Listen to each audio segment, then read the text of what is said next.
Hello everyone, welcome to vertical classes. कल के lecture में हमने पढ़ा था इलेक्ट्रिसिटी क्या होती है, इलेक्ट्रिक करंट क्या होता है। हमने थोड़ा बेसिक पढ़ा था। मैं उसको एक छोटा सा जल्दी सा क्विक सा रिकैप देती हूँ आपको। मैंने क्या क्या पढ़ाया था और आपने क्या क्या पढ़ा था। हमने कल 10th क्लास की इलेक्ट्रिसिटी का चैप्टर 1 स्टार्ट किया था, जिसका नाम इलेक्ट्रिसिटी है। उसमें हमने पढ़ा था इलेक्ट्रिक करंट क्या होता है। अब तो सबको याद भी हो गया होगा कि फ्लो ऑफ इलेक्ट्रॉन क्या बताया था हमने।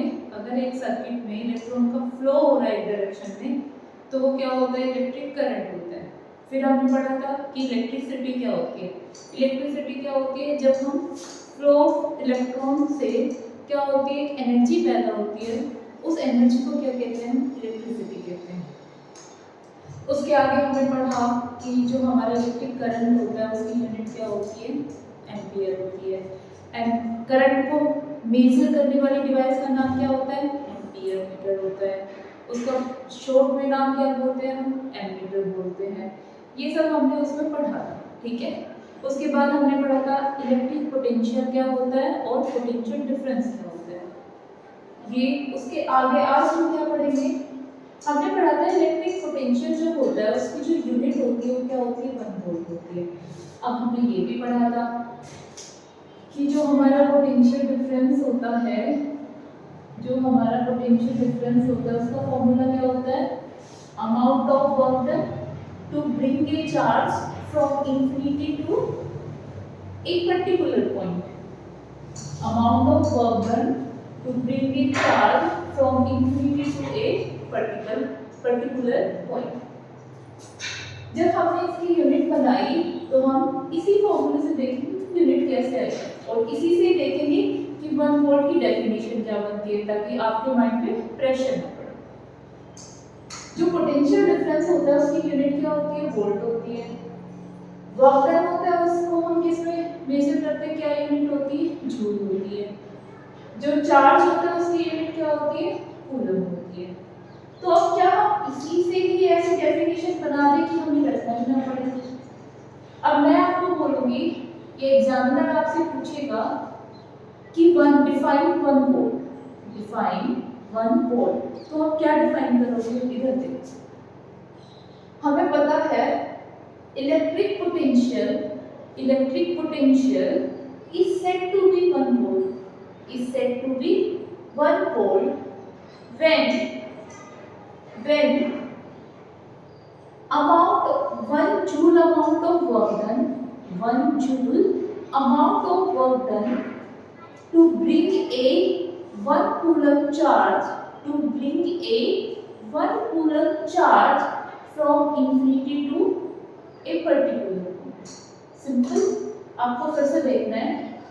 Electric potential is said to be 1 volt. एक इलेक्ट्रिक पोटेंशियल को हम 1 वोल्ट कब कहेंगे, जब हम एक जब हम 1 जूल का वर्क डन करेंगे। जब हम 1 जूल का वर्क डन करेंगे, किस लिए करेंगे, किसी एक कूलम चार्ज को इंफिनिटी से उठा के लाने पे, इंफिनिटी से किसी एक पर्टिकुलर पॉइंट पे जब हम किसी चार्ज को उठा के लाएंगे ना, तो हमें क्या करना पड़ेगा, कुछ अमाउंट ऑफ वर्क डन करना पड़ेगा। उसी अमाउंट ऑफ वर्क डन को क्या कहेंगे, हम 1 वोल्ट कहेंगे। क्या कहेंगे, 1 वोल्ट कहेंगे। इसकी डेफिनेशन भी देखो आप। 1 volt is the potential difference. Potential difference किन दो पॉइंट के बीच में होगा, दो। पहला पॉइंट कौन सा अज्यूम किया है हमने, इसमें इंफिनिटी अज्यूम किया है। सेकंड पॉइंट कोई भी मान सकते हो आप, ए बी वगैरह। तो क्या होगी definition, 1 volt is the potential difference between 2 points. अब पोटेंशियल डिफरेंस कहाँ होगा, जब तुम्हारे पास क्या होगा, एक वायर होगी उसमें करंट बह रहा होगा, इन ए करंट कैरी करने पे। when 1 joule of work done to move a charge of 1 coulomb from one point to another। Simple, आप इससे भी याद करना चाहो याद कर लो, मैं फिर से बताती हूँ। इसमें सिंपल सी इतनी सी लाइन लिखी हुई है कि 1 वोल्ट का पोटेंशियल डिफरेंस, 1 वोल्ट का पोटेंशियल पोटेंशियल डिफरेंस दो पॉइंट के in a current carrying conductor, in a current carrying conductor, 1 volt is the potential difference between 2 points. When 1 joule of work done, when 1 joule of work is done to move a charge, charge कितने का है आपका? 1 coulomb का है. 1 coulomb का charge उठा के ला दो ना किसी एक पर्टिकुलर पॉइंट से इंफिनिटी टू एक पर्टिकुलर पॉइंट. तो आप ऐसे याद करना चाहो ऐसे याद कर लो, डेफिनेशन याद करना चाहो मैथमेटिकल फॉर्मूले से आप ऐसे याद कर लो, आपको डेफिनेशन से याद करना है आप ऐसे, आपको समझ आने के लिए कि हमारा जो 1 वोल्ट होता है वो होता क्या है. सिंपल आपको एक चीज याद रखनी है, 1 वोल्ट वो होता है जब हम अमाउंट ऑफ वर्क डन करते हैं किसी एक कूलम चार्ज को इंफिनिटी से एक पॉइंट तक लाने के. सिंपल और कुछ भी नहीं है. ठीक है, अब छोटे छोटे बेसिक से न्यूमेरिकल है हम वो करेंगे एनसीईआरटी के, उसके बाद ऑफ न्यूमेरिकल. तो जो आपका न्यूमेरिकल है वो क्या है आप रीड करेंगे.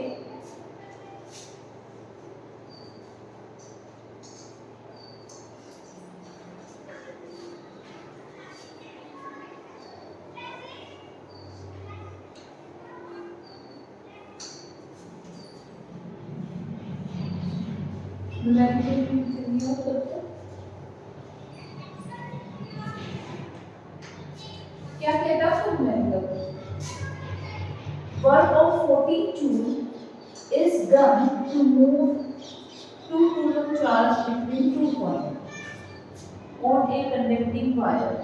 What is the potential difference between two? आपके पास क्या है, एक वायर है, इस वायर के लिए दो पॉइंट मान लेते हैं, यहाँ पे क्या है A, यहाँ पे क्या है B. ठीक है, कंडक्टिंग वायर है, दो पॉइंट्स के बीच में आपको क्या निकालना है, पोटेंशियल डिफरेंस निकालना है. कब निकालना है? तब हमारा यहाँ पे क्या रखा हुआ है, 2 कूलम का चार्ज रखा हुआ है. अब 2 कूलम के चार्ज को हम क्या करा रहे हैं, मूव करा के इस पॉइंट तक लेके आते हैं. डेफिनेशन आपको अभी अभी कराई है तो याद ही है कि हमें क्या करना पड़ रहा है, 2 कूलम के चार्ज को उठा के ला रहे हैं हम किसी दूसरे पॉइंट से इस पॉइंट के पास. तो जब हम चार्ज को उठा के लेके आ रहे हैं तो हमें कुछ अमाउंट ऑफ वर्क करना पड़ता है. वो कितना करना पड़ रहा है, 14 जूल का. वर्क कितना करना पड़ रहा है, 14 जूल का. तो आपसे पूछा क्या है, आपसे पूछा है पोटेंशियल डिफरेंस. अभी अभी आपने पढ़ा ही था जो पोटेंशियल डिफरेंस होता है उसका फॉर्मूला क्या होता है, amount of work done to bring a charge from one point to another. Potential difference में आप ये बोलोगे वन पॉइंट टू अनदर, और इलेक्ट्रिक पोटेंशियल में आप क्या बोलोगे, फ्रॉम इंफिनिटी टू एक पर्टिकुलर पॉइंट. ये आपको दिमाग में क्लियर रखना है, हमने लास्ट वीडियो में भी किया था, लास्ट लेक्चर में भी किया. अब आप देखो वर्क डन का वैल्यू यहाँ पे गिवन है 14 जूल. जो चार्ज है वो क्या है आपका, 2 कूलम. तो यहाँ पे आपका पोटेंशियल डिफरेंस कितना आ गया, 7. पोटेंशियल डिफरेंस कितना आ गया आपका, 7. कोई दिक्कत नहीं होगी, इजी सा सवाल है. यहाँ पे आपको वर्क डन गिवन था, वर्क डन कितना करना पड़ रहा है, 2 कूलम के चार्ज को किसी दूसरे पॉइंट से पहले पॉइंट तक लेके आ रहा था. तो आपसे सिंपल क्या पूछ रही है, पोटेंशियल डिफरेंस पूछ रही है. ये फॉर्मूला होता है, इसलिए हमने क्या कर दी है. आई होप यहाँ तक आपको कोई दिक्कत नहीं होगी.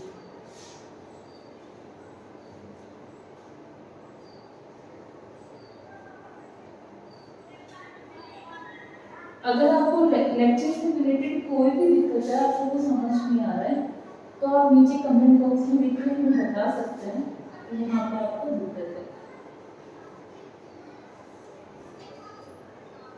अब नेक्स्ट न्यूमेरिकल देखिए. अब दो डिवाइस का इसमें बहुत ज़्यादा रोल तो नहीं होता, वो 12th क्लास में आएगा, बट यहाँ पे बेसिक रोल होता है. अभी हमने लास्ट वीडियो में पढ़ा था एक इंस्ट्रूमेंट जो करंट को मेजर करता है वो क्या होता है आपका? एमीटर होता है, एमीटर होता है। अब एक डिवाइस और आती है कि एक ऐसी डिवाइस जो वोल्ट को मेजर करती है, उसको क्या कहते हैं हम? उसको कहते हैं हम वोल्टमीटर। क्या कहते हैं हम? वोल्टमीटर। अब इसमें क्वेश्चन आएगा, वो 12th क्लास में आएगा कि पोटेंशियोमीटर नाम की भी तो एक डिवाइस होती है। जब पोटेंशियोमीटर नाम की डिवाइस होती है वो भी तो पोटेंशियल डिफरेंस को मेजर करती है, तो वोल्टमीटर और पोटेंशियोमीटर उन दोनों में क्या डिफरेंस होता है? गुड क्वेश्चन ना भाई। हमारा वोल्टमीटर भी वोल्टेज को, पोटेंशियल डिफरेंस को मेजर करता है और पोटेंशियोमीटर भी, सॉरी, तो दोनों में क्या डिफरेंस होता है? जो हमारा पोटेंशियोमीटर होता है वो ज्यादा एक्यूरेटली क्या करता है? पोटेंशियल डिफरेंस को मेजर करता है, ठीक है? वो आप 12th क्लास में पढ़ोगे। अभी आपके सिलेबस में क्या है? वोल्टमीटर है। तो एक ऐसी डिवाइस जो किसको मेजर करे? वोल्टमीटर, वो पोटेंशियल डिफरेंस को मेजर करे, उस डिवाइस का नाम क्या होता है? वोल्टमीटर। क्या होता है? वोल्टमीटर।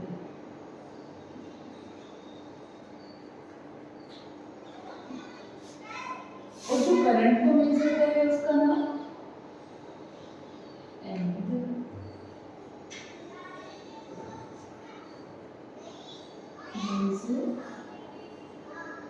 करंट और वोल्टमीटर क्या करता है आपका?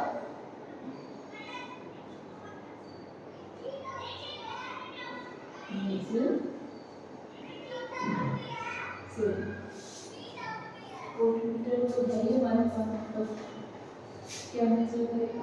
पोटेंशियल।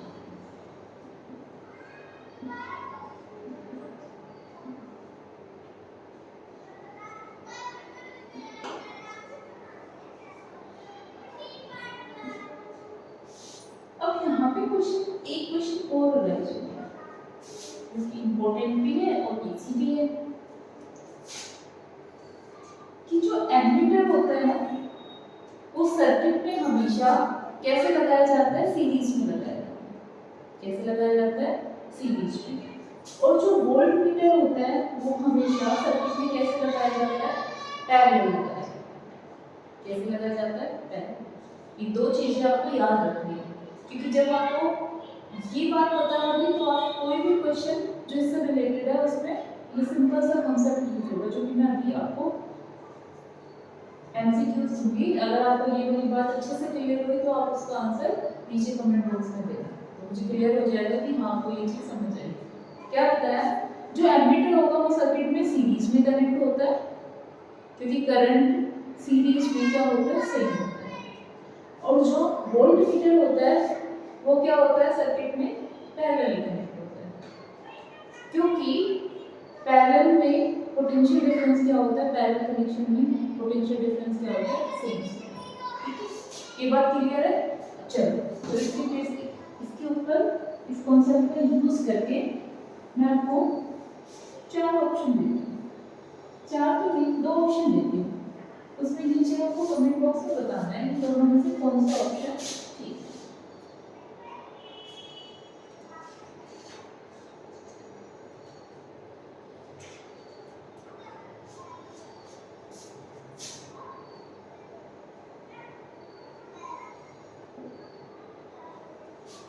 ये क्या है आपका? आर।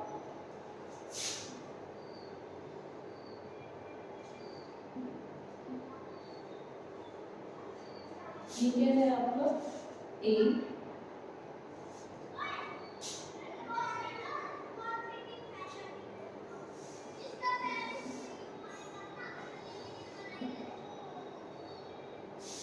यहाँ पे क्या है आपका?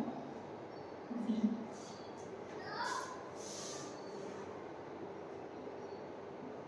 ये तो ए।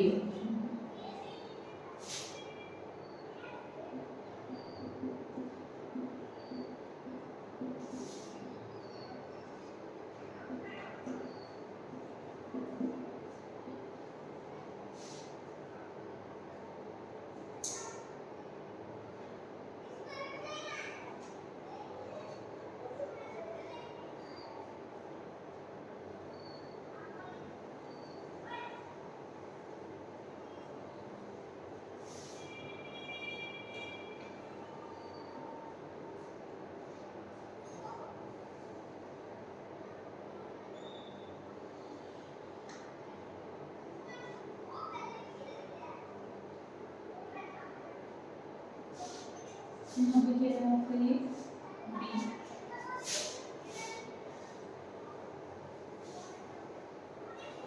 अब आपको ये बताना है आपका ऑप्शन ए करेक्ट है या बी करेक्ट है। तो इसमें सबसे पहले आपको क्या दिख रहा है, एक एमीटर दिख रहा है, वोल्टमीटर दिख रहा है, वोल्टमीटर दिख रहा है और एमीटर दिख रहा है। तो जैसे आप इसको देखोगे आपको पीछे वाला कांसेप्ट याद आएगा कि जो एमीटर होता है वो सीरीज में कनेक्ट होता है और जो वोल्टमीटर होता है वो पैरेलल में कनेक्ट होता है। अब हमें इसमें तो जो सीरीज कनेक्शन है इसमें तो वोल्टमीटर दिख रहा है, तो ये तो हमारा क्या हो जाएगा, गलत हो जाएगा। अब इसमें दो चीजें आएगी, सीरीज में तो कनेक्ट हो रहा है, सीरीज में तो कनेक्ट हो रहा है, यहाँ पे वोल्टमीटर किस में कनेक्ट हो रहा है, पैरेलल कनेक्ट हो रहा है, दोनों बात ठीक है।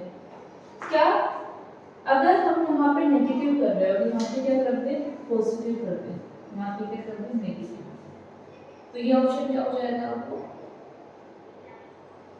कंफ्यूज करेगा। और आप इस पे अगर सिर्फ ये चीज देखें कि ये सीरीज पे पैरेलल में, अगर आप ये नहीं देखोगे कि पॉजिटिव किससे जुड़ा हुआ है और नेगेटिव किससे जुड़ा हुआ है, तो वो आपको जल्दबाजी में क्या करने पड़ेंगे, एक नंबर गंवाना पड़ेगा। आपको ये चीज भी चेक करनी है कि यहाँ पे क्या है, नेगेटिव है, तो नेगेटिव किससे कनेक्ट होगा, नेगेटिव से, और पॉजिटिव किससे कनेक्ट होगा, पॉजिटिव से। पॉजिटिव हायर पोटेंशियल भी बोल सकते हैं, हायर पोटेंशियल से, और लोअर पोटेंशियल लोअर पोटेंशियल, ठीक है। क्योंकि फॉरवर्ड बायस क्या होता है, जब हमारा हायर पोटेंशियल हायर से कनेक्ट हो और लोअर पोटेंशियल लोअर से कनेक्ट हो, तो हमारा कनेक्शन कैसा बन जाता है, रूटीन कनेक्शन कैसा बन जाता है, फॉरवर्ड बायस बन जाता है, और फॉरवर्ड बायस में क्या होता है, हमारा करंट फ्लो होता है। तो आपको ये चीज याद रखनी है। पहली बात, एमीटर हमेशा सीरीज में कनेक्ट होगा। दूसरी बात कि जो ये कनेक्शन है लोअर पोटेंशियल और हायर पोटेंशियल, ठीक है। तो अच्छे से समझ आया आपको। अब इसमें एक बेसिक सा कांसेप्ट है जो शायद आपने 7th 8th क्लास में पढ़ लिया था, ओम्स लॉ।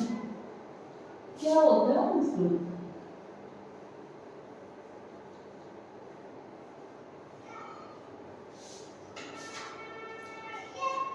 क्या होता है ओम्स लॉ, बताओ भाई।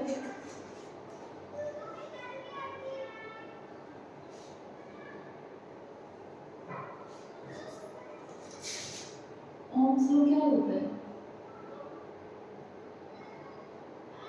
आप कहोगे ओम्स लॉ, सॉरी, आप कहोगे ओम्स लॉ होता है the potential difference between 2 points, the potential difference between 2 points is directly proportional the current flowing through the circuit। Simple सा, ये आप ये भी बोलोगे, आप सीधा भी बोल दोगे, V directly proportional I। V क्या है, पोटेंशियल डिफरेंस है, I क्या है आपका करंट। फिर क्या कहोगे, जो पोटेंशियल डिफरेंस होता है डायरेक्टली को हटाओगे साइन, तो यहाँ पे क्या आ जाएगा, आपका कांस्टेंट आ जाएगा।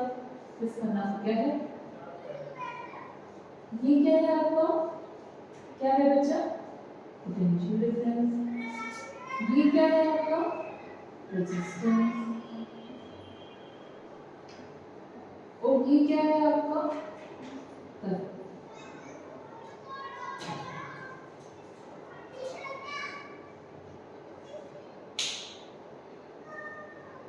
अब मुझे एक सिंपल सा क्वेश्चन पूछना है कि क्या टेम्परेचर को बढ़ाने से आई बढ़ेगा, क्या टेम्परेचर की बढ़ाने से आई बढ़ेगा या नहीं बढ़ेगा।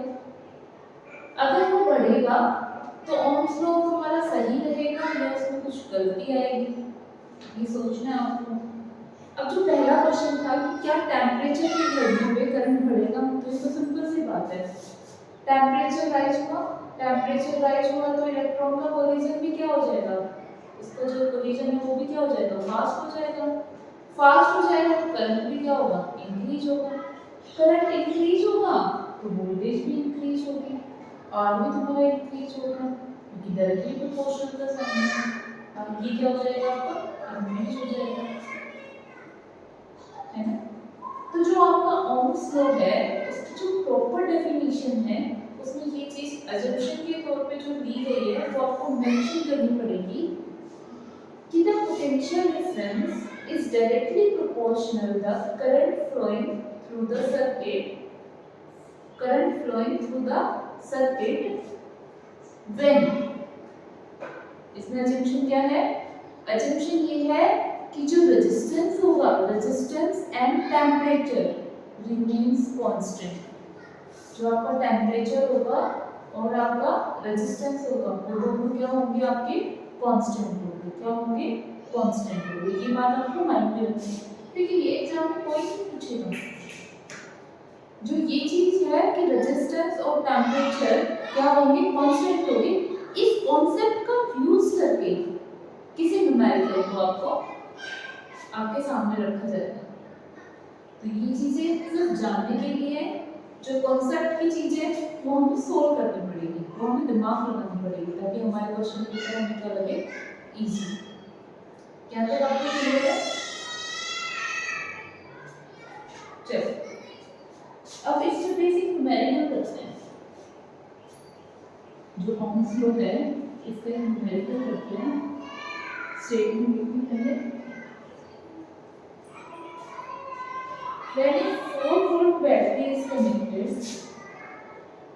when a 4-volt battery is connected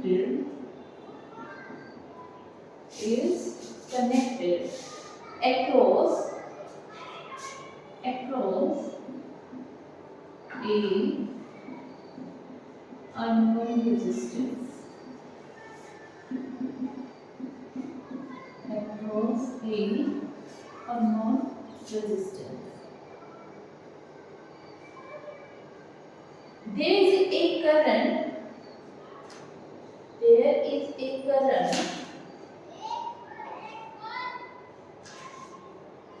of 100 milliampere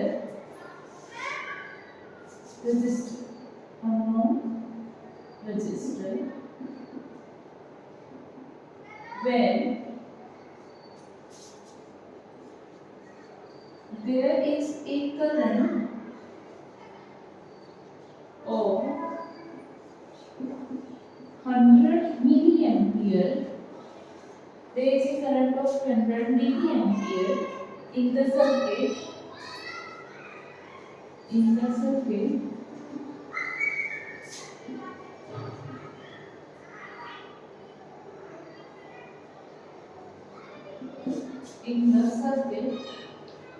the value of the resistance of the resistor is, the value of the resistance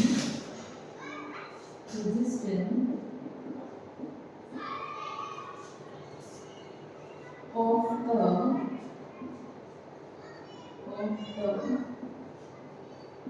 resistor is।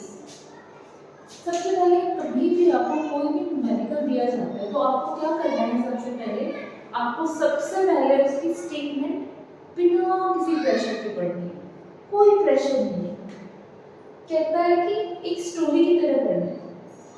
When a 4-volt battery is connected across a unknown resistor, एक unknown resistor है आपका, unknown resistor, उसके साथ एक battery है, उसके साथ क्या होती है, एक बैटरी है। अब बैटरी कितने उसकी वोल्ट की है, 4 वोल्ट की बैटरी है। 4 वोल्ट की बैटरी को किसके साथ कनेक्ट किया हुआ है, अननोन रेजिस्टर, अननोन, हमें नहीं पता इसकी वैल्यू क्या है। अब कहता है जब इस बैटरी से इसको कनेक्ट कर दिया, जब इस बैटरी से आप यहाँ नहीं करना चाह रहे इसको, यहाँ कर,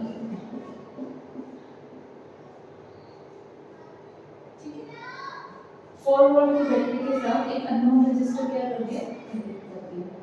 अब कहते हैं इस 4 वोल्ट की बैटरी से क्या हो रहा है, तुम्हारा एक करंट फ्लो हो रहा है।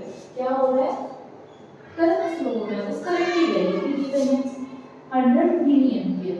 कितनी वैल्यू है, 100 मिली एम्पियर। तो आपको क्या बताना है, आपको क्या बताना है, रेजिस्टर के रेजिस्टेंस की वैल्यू। करंट की वैल्यू कितना दिया है बच्चा, 100 मिली एम्पियर। मिली मतलब 10 की पावर -3। -3 होता है +3 होता है, 10 की पावर -3 होता है +3 होता है, -3। अब इतना हमें समझ आया। अभी तो हमने क्या किया, सब हमने स्टेटमेंट को पढ़ा है। अब गिवन क्या क्या है हमारे पास, सबसे पहले आप क्या लिखोगे, सॉल्यूशन डालोगे। सॉल्यूशन में सबसे पहला स्टेप क्या आता है आपका, गिवन आता है। सबसे पहला स्टेप क्या आएगा बच्चा आपका, गिवन आएगा। गिवन क्या क्या है, जो बैटरी है वो 4 वोल्ट, रेजिस्टर का रेजिस्टेंस निकालना है, करंट कितना दिया हुआ बच्चा, 100 मिली एम्पियर। अब इसमें 100 ठीक है, मिली एम्पियर क्या होता है बच्चा, 10 की पावर -3 एम्पियर। अब -3 को हम क्या करेंगे, -3 को हम यूं भी तो लिख सकते हैं 100/1000। 0 से 0 कैंसिल, तो ये आपको क्या आ जाएगा बच्चा, 0.1 एम्पियर। 0.1 एम्पियर। ये चीजें हैं, तो आप इसे नहीं निकाल सकते यार के करीब। अभी हम ओम्स में पढ़ा बच्चा, अभी क्या होता है, हमें क्या निकालना है, आर निकालना है। हमें क्या निकालना है बच्चा, आर।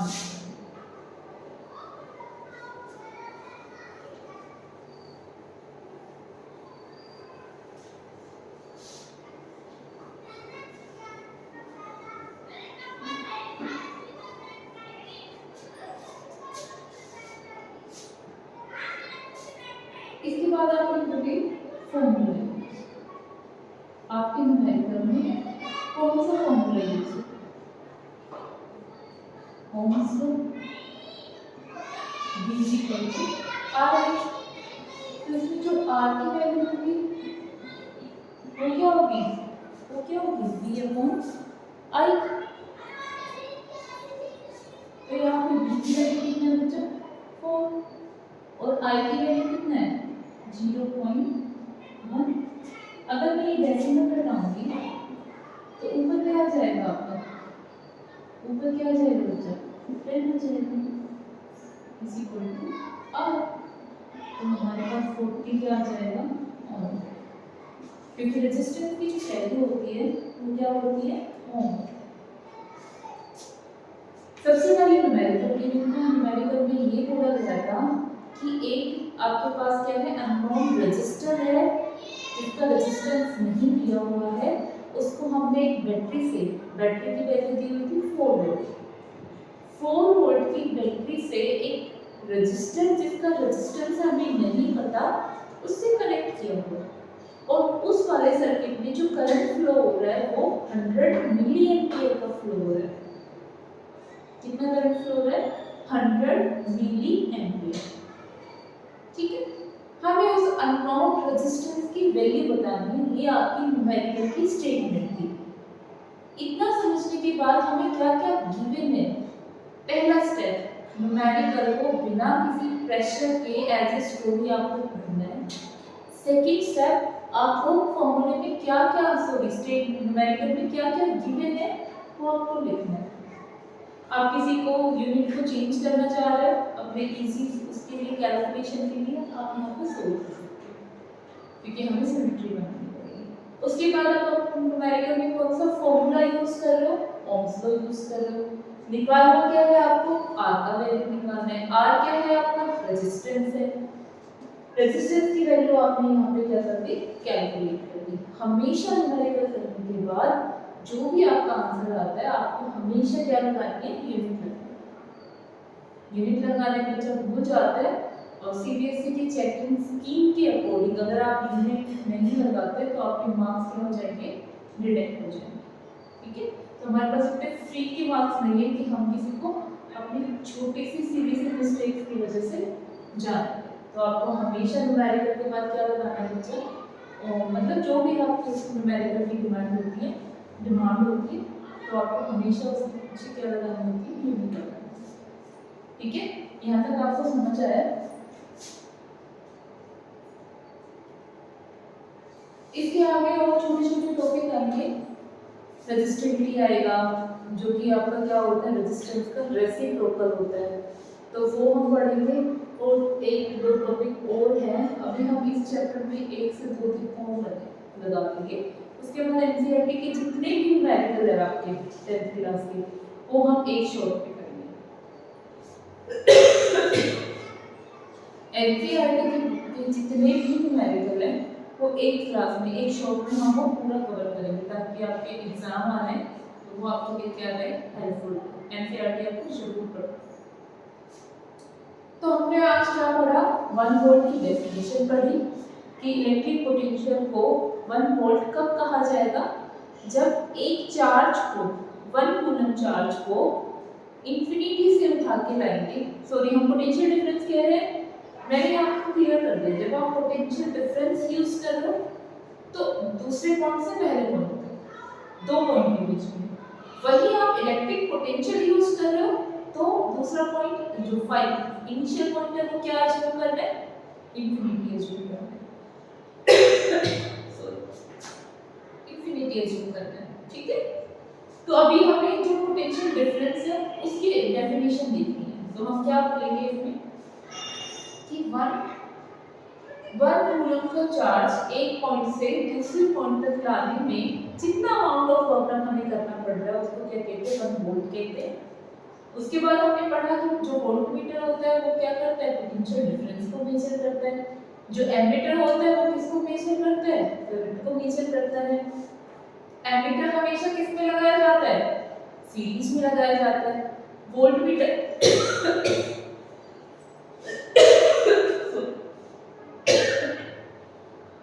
वोल्टमीटर किस में लगाया जाता है, वो हमेशा पैरेलल लगाया जाता है। उसके बाद हमने क्या किया, ओम्स लॉ किया।